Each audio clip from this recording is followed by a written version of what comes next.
Assalamualaikum warahmatullahi wabarakatuh. Kami dari kelompok 5 akan memaparkan materi kami yang berjudul isolasi mikroba. Nah, isolasi mikroba meliputi 1. Media tumbuh mikroba.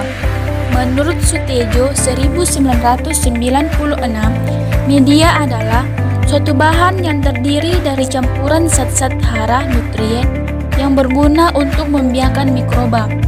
Dengan mempergunakan bermacam-macam media, dapat dilakukan isolasi, kebanyakan pengujian sifat-sifat fisiologis, dan perhitungan jumlah mikroba. Supaya mikroba dapat tumbuh dengan baik dalam suatu media, maka medium tersebut harus memenuhi syarat-syarat antara lain. Yang pertama, harus mengandung semua zat hara yang mudah digunakan oleh mikroba. Yang kedua, harus mempunyai tekanan osmosa, tegangan permukaan, dan pH yang sesuai dengan kebutuhan mikroba yang ditumbuhkan. Yang ketiga, harus mengandung zat-zat yang dapat menghambat pertumbuhan mikroba. Yang keempat, harus berada dalam keadaan steril sebelum digunakan agar mikroba yang diinginkan dapat tumbuh dengan baik. Macam-macam media. Menurut Sutejo tahun 1996, media dapat digolongkan berdasarkan atas susunan kimianya, sifat wujudnya, dan fungsinya. A. Penggolongan media berdasarkan susunan kimia. 1. Media anorganik, yaitu media yang tersusun dari bahan-bahan anorganik. 2. Media organik, yaitu media yang tersusun dari bahan-bahan organik. 3. Media sintetik atau media buatan, yaitu media yang susunan kimianya diketahui dengan pasti. Media ini umumnya digunakan untuk mempelajari kebutuhan makanan suatu mikroba. 4. Media non-sintetik, yaitu media yang susunan kimianya tidak dapat ditentukan dengan pasti. Media ini umumnya digunakan untuk menumbuhkan dan mempelajari taksonomi mikroba.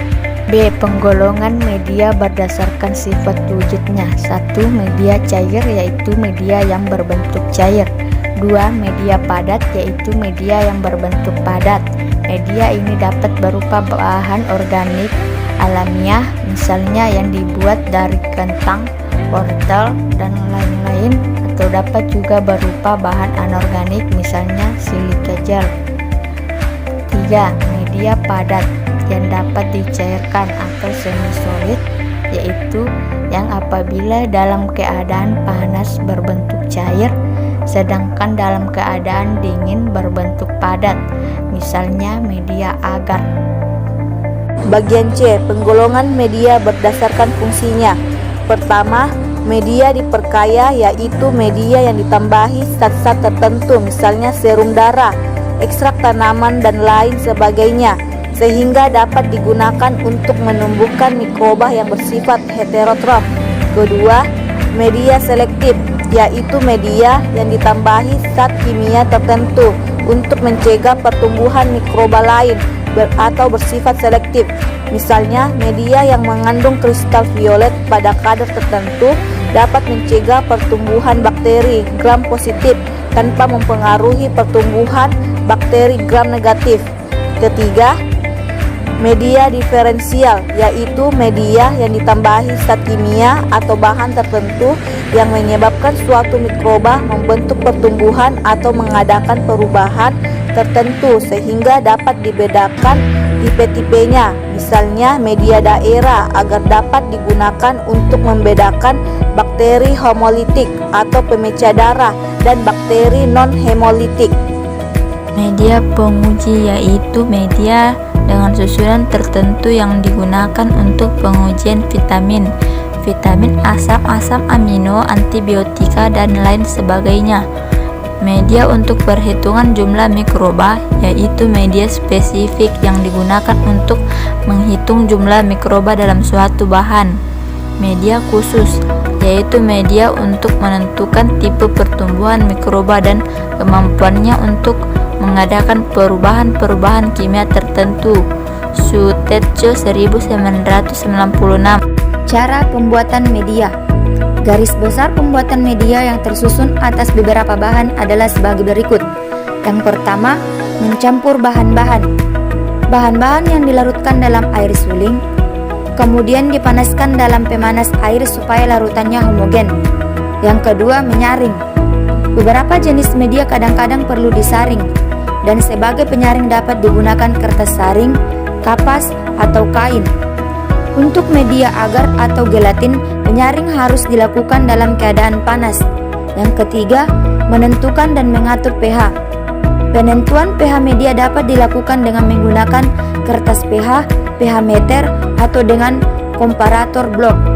Pengaturan pH media dapat dilakukan dengan penambahan asam atau basa, organik atau anorganik. Yang keempat, memasukkan media ke dalam tempat tertentu.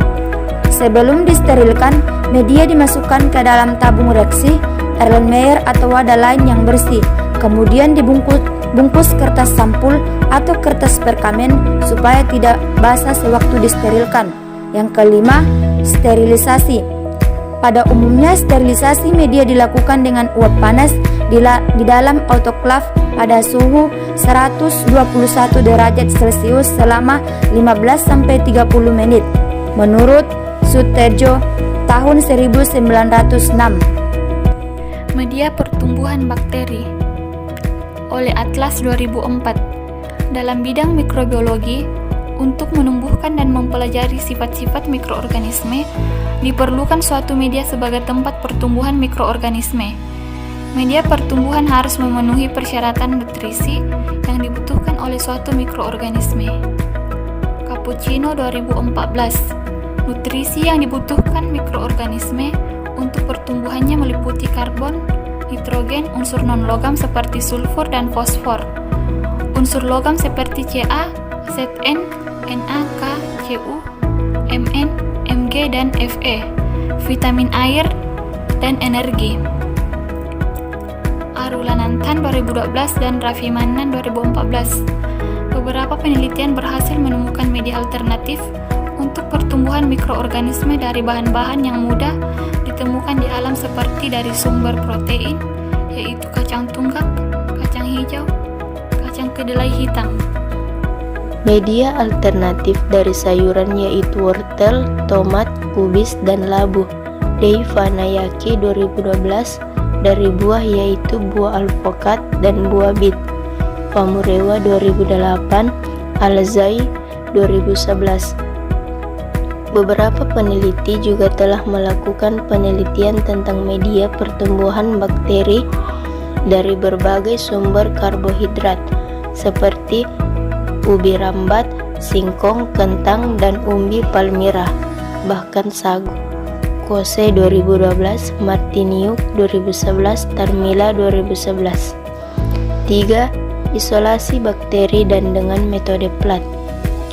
Isolasi bakteri merupakan pengambilan atau memindahkan mikroba dari lingkungannya di alam dan menumbuhkannya sebagai biakan murni dalam medium buatan. Fitri dan Yasmin 2011. Bakteri dipindahkan dari satu tempat ke tempat lainnya, harus menggunakan prosedur aseptik.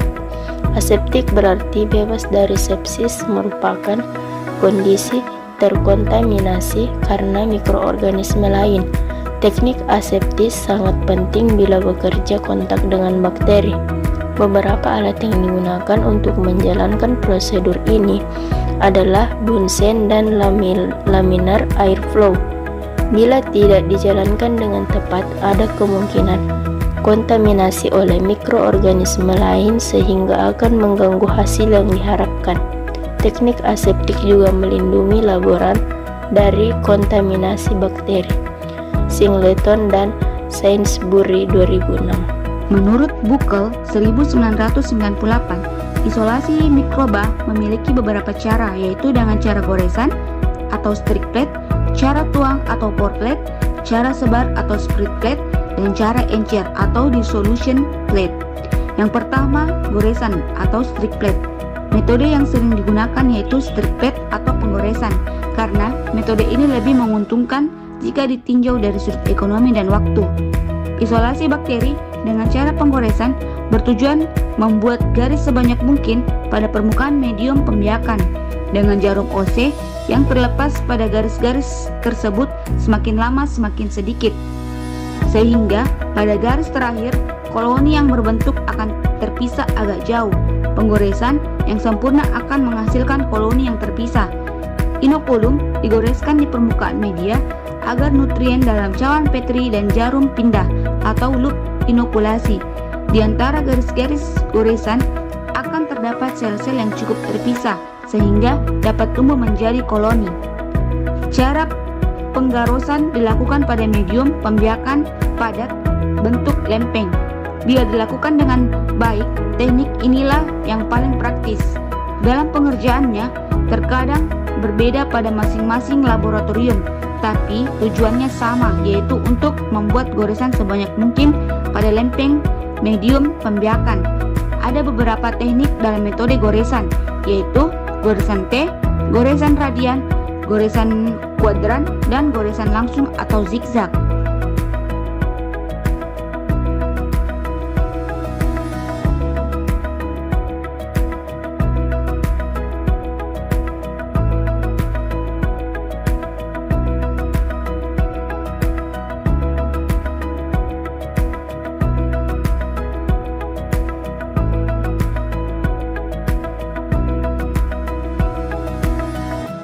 Dua, Forflate. Isolasi bakteri dengan cara penuangan bertujuan untuk menentukan perkiraan jumlah bakteri hidup dalam suatu cairan. Hasil perhitungan jumlah bakteri pada cara penuangan dinyatakan dalam koloni Vol 1993. Kelemahan metode ini adalah membutuhkan waktu dan bahan yang lama dan banyak, akan tetapi tidak memerlukan keterampilan tinggi. Biarkan campuran diencerkan dalam medium agar yang telah dicairkan dan didinginkan yang kemudian dicawankan. 3. Sebar spread flat. Cara sebar spread flat adalah suatu teknik di dalam menumbuhkan mikroorganisme di dalam media agar dengan cara menuangkan stok kultur bakteri atau menghapuskannya di atas media agar yang telah memadat. Sedangkan forflate kultur dicampurkan ketika media masih cair atau belum memadat. Kelebihan teknik ini adalah mikroorganisme yang tumbuh dapat tersebar merata pada bagian permukaan. Vol 1993. Tujuan dari isolasi bakteri dengan penyebaran serupa dengan isolasi bakteri cara penuangan. Hal yang membedakan kedua teknik tersebut adalah teknik penuangan suspensi sampel dan medium. Isolasi dengan cara penyebaran diawali dengan pengenceran sampel. Pengenceran sampel dilakukan sama seperti pada cara penuangan. Medium yang telah dipersiapkan dituangkan ke dalam cawan Petri steril, tunggu hingga memadat. Setelah itu, suspensi sampel dituangkan di atas permukaan agar penyebaran suspensi sampel dilakukan dengan menyebarkan suspensi dengan batang Drugelski yang telah dipanaskan terlebih dahulu. Waluyo 2007 2.2 Identifikasi bakteri. 4. Encer dilution flat. Pengenceran merupakan proses yang dilakukan untuk menurunkan atau memperkecil konsentrasi larutan dengan menambah zat pelarut ke dalam larutan sehingga volume larutan menjadi berubah. Vol 1993. 4. Media pertumbuhan jamur. Jamur merupakan salah satu tumbuhan tingkat rendah yang tidak berklorofil, namun memiliki potensi bisnis yang cukup besar. Tumbuhan pada umumnya bersifat sebagai saprofit atau parasit untuk memenuhi kebutuhan pangannya. Sebagai saprofit, jamur hidup pada sisa makhluk hidup yang telah mati, seperti di sampah organik, tumbuhan, atau kotoran. Sedangkan sebagai parasit, jamur hidup menempel pada organisme lain dan biasanya merugikan media yang ditempelinya. Media yang biasa digunakan untuk pertumbuhan jamur adalah Suberoid Dextrose Agar atau SDA. Mengandung 4% glukosa, sudah memberikan pertumbuhan fungi yang baik. Konsistensi media berbentuk padat atau solid dan tersusun dari bahan sintesis. Kebutuhan terhadap media sintesis yang cukup tinggi tidak didukung oleh harganya yang cukup mahal dan hanya diperoleh di tempat-tempat tertentu. Sehingga saat ini banyak yang mulai menggunakan media atau bahan yang tidak membutuhkan biaya yang cukup mahal dan mudah didapat. Salah satunya adalah singkong. Kemudian selanjutnya yaitu 5 isolasi bakteri dari obat, makanan, dan kosmetik. Menurut Burgess et al. 1999, hasil eksplorasi metabolit sekunder selama ini menunjukkan bahwa bakteri laut merupakan salah satu sumber potensial metabolit sekunder. Berdasarkan cara hidupnya, bakteri penghasil metabolit sekunder dapat berasal dari bakteri yang hidup bebas, bakteri laut yang terdapat pada sedimen, bakteri yang berasosiasi dengan permukaan alga, atau bakteri yang berasosiasi dengan makhluk hidup laut, menunjukkan potensi besar dalam sekresi metabolit sekunder dengan sifat antibakteri. Terdapat banyak faktor yang dapat mempengaruhi jumlah dan jenis mikroba yang terdapat dalam makanan, diantaranya yaitu sifat makanan itu sendiri atau pH, kelembaban, dan nilai gizi, keadaan lingkungan dari mana makanan tersebut diperoleh, kondisi pengolahan ataupun penyimpanan. Bakteri aerob adalah salah satu jenis bakteri yang menjadi penyebab terjadinya kontaminasi makanan akibat mikroorganisme. Bakteri aerob merupakan mikroorganisme yang melakukan metabolisme menggunakan oksigen. Berdasarkan identifikasi bakteri dengan pewarnaan gram, terdapat bakteri gram positif dan gram negatif. Bakteri yang termasuk ke dalam gram positif yaitu genus Staphylococcus sp, Streptococcus sp, dan lain-lain.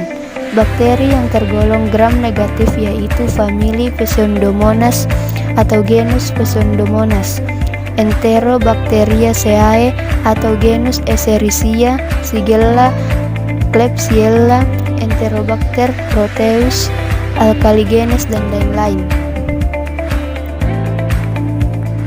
Bakteri asam laktat atau BAL adalah kelompok bakteri gram positif, katalase negatif, dan memproduksi asam laktat dengan cara memfermentasi karbohidrat. Selnya berbentuk kokus, tersusun berpasangan atau berbentuk rantai tidak bergerak, tidak berspora, anaerob fakultatif, bersifat non-motil dan mesofil. BAL mempunyai peran utama dalam fermentasi untuk menghasilkan asam pada pangan fermentasi. Asam tersebut dapat menghambat pertumbuhan bakteri-bakteri patogen dan bakteri pembusuk makanan. BAL termasuk dalam kelompok bakteri baik dan umumnya memenuhi status GRAS atau Generally Recognized as Safe, yaitu aman bagi manusia sehingga dapat diaplikasikan sebagai agen probiotik. Probiotik adalah mikroba menguntungkan dan bermanfaat untuk memperbaiki keseimbangan mikroflora dalam saluran pencernaan dan memberikan pengaruh positif terhadap fisiologi dan kesehatan inangnya. Sampai di sini dulu ya pemaparan materi kami. Kurang dan lebihnya mohon dimaafkan. Jangan lupa jaga kesehatannya teman-teman. See you, sampai ketemu lagi.